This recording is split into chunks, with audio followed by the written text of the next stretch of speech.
बिस्मिल्लाहिर्रहमानिर्रहीम। इन्नल्लाह व मलाइकतहू युसल्लूना अलन नबी या अय्युहल्लज़ीना आमनू सल्लु अलैहि वसल्लिमू तस्लीमा। अल्लाहुम्मा सल्लि व सल्लिम व बारिक अला सय्यिदिना मुहम्मद रसूलुल्लाह खातम नबीयीन सल्लल्लाहु अलैहि व आलिहि व अस्हाबिहि वसल्लम। हुवल्लाहुल्लज़ी ला इलाहा इल्ला हुवल मलिकुल कुद्दूस अस्सलामुल मुमिनुल मुहैमिनुल अज़ीज़ुल जब्बारुल मुतकब्बिर सुब्हानल्लाहि अम्मा युश्रिकून।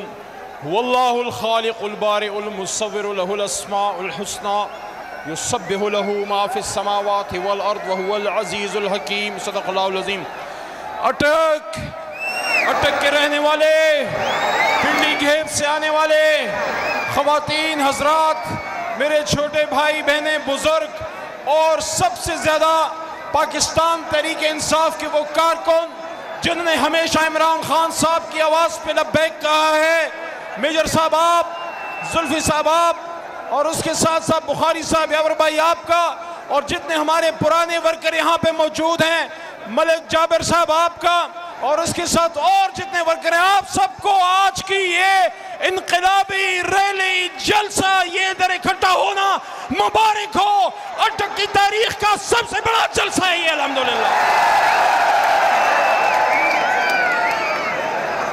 उम्मीद अभी कुछ बाकी है, उम्मीद अभी कुछ बाकी है, एक बस्ती बसने वाली है। उम्मीद अभी कुछ बाकी है, एक बस्ती बसने वाली है जिस बस्ती में कोई जुल्म न हो और जीना भी कोई जुर्म न हो, वहाँ जीना भी दुश्वार न हो और मरना भी आज़ार न हो, वहाँ खून की होली आम न हो, दिल सबका सबसे साफ मिले, बररंग बसरंग और नूर बरसता हो और सारे हंसते बसते हों। एक आस है ऐसी बस्ती की जहाँ रोटी जहर से सस्ती हो।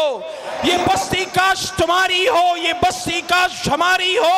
उम्मीद अभी कुछ बाकी है, एक बस्ती बसने वाली है। जिसको उम्मीद है इमरान खान से वो मुझे नारे का जवाब दे। कौन बचाएगा पाकिस्तान? इधर से आवाज नहीं आ रही, अटक वालों, पिंडी घेप वालों, यहां से सामने से आवाज आनी चाहिए। कौन बचाएगा पाकिस्तान? और उनके साथ आप भी बचाएंगे। आप जो यहाँ पे निकले हैं, आप जो यहाँ पे आए हुए हैं, आप पाकिस्तान बचाने के लिए आए हुए हैं। पाकिस्तान बनाना एक मुश्किल काम था। कायद आज़म मोहम्मद अली जिन्ना फरमा गए कि पाकिस्तान बनाना एक मुश्किल काम था, इसको चलाना और अपना मकसद हासिल करना मुश्किल तर है। जिस तरह से पाकिस्तान के साथ किया गया, पाकिस्तान के साथ खिलवाड़ किया गया, जिस तरह शहीदों के खून से गद्दारियां की गई, वो जंग जो मैदाने जंग में और बॉर्डर पे हम जीतते थे, माजी में हमारे सियासतदान सियासत की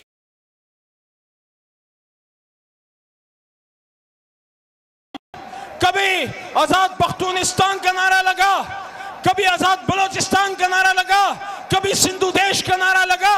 मुझे आप बताएं अटक वालों, क्या ये पाकिस्तान इसलिए बना था कि पश्तून पंजाबी के नाम पे, शिया सुन्नी के नाम पे, बलोच और सिंधी और उर्दू स्पीकिंग महाजर के नाम पे इसका बंटवारा किया जाए? हर आदमी छोटे छोटी 1.5 इंच की मस्जिद बना ले। अगर यही कुछ करना था तो फिर पाकिस्तान बनाने की जरूरत ही क्या थी?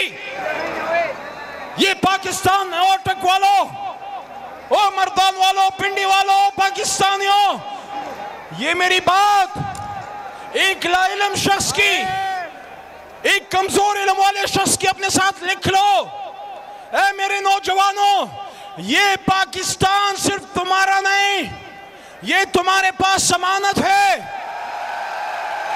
पूरी दुनिया का आलम इस्लाम जब फलस्तीन में एक मुसलमान बच्चे का सर इस्राएली टैंक के नीचे चढ़क के कुचला जाता है, उसके माँ बाप पाकिस्तान, आलम इस्लाम पाकिस्तान की तरफ देखता है। जब मकबूजा कश्मीर में हिंदुस्तानी फौजी रात के थे, 80-80 साल और 7-7 साल बच्चे और 80 साल माँ से, नानियों दादियों से रेप करते हैं, वो सिर्फ पाकिस्तान पाक फौज की तरफ देखते हैं। मेरे पाकिस्तानियों, जिस तरह अशफाक अहमद साहब फरमाया करते थे कि ये पाकिस्तान सोलेह अलैहिस्सलाम की उम्मी की तरह है, इसकी कदर कर लो। तो मुझे आप बताओ टकवालो, आप तो यहाँ आ गए हैं, लेकिन इस 75 साल में क्या पाकिस्तान की वो कदर की? ये पाकिस्तान अगर हमारी माँ है, जो कि है,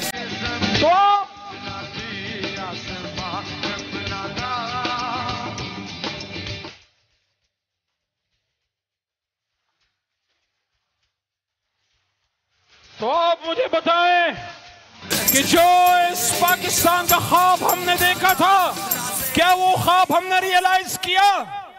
क्या हमने कश्मीर के लिए वो किरदार अदा किया? आलम इस्लाम के लिए वो किरदार अदा किया?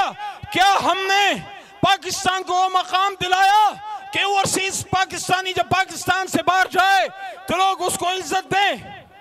मुझे बड़ा अफसोस हुआ कि कल परसों आसिफ अली जरदारी साहब ने कहा कि ओवरसीज पाकिस्तानियों को तो समझ ही नहीं है पाकिस्तान की, उनको तो मारूजी हालात का पता ही नहीं है।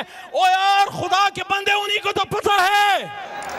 मियां वाली और मर्दान से पहले, अटक और पिंडी खेप से पहले ओवरसीज पाकिस्तानी थे जिन्होंने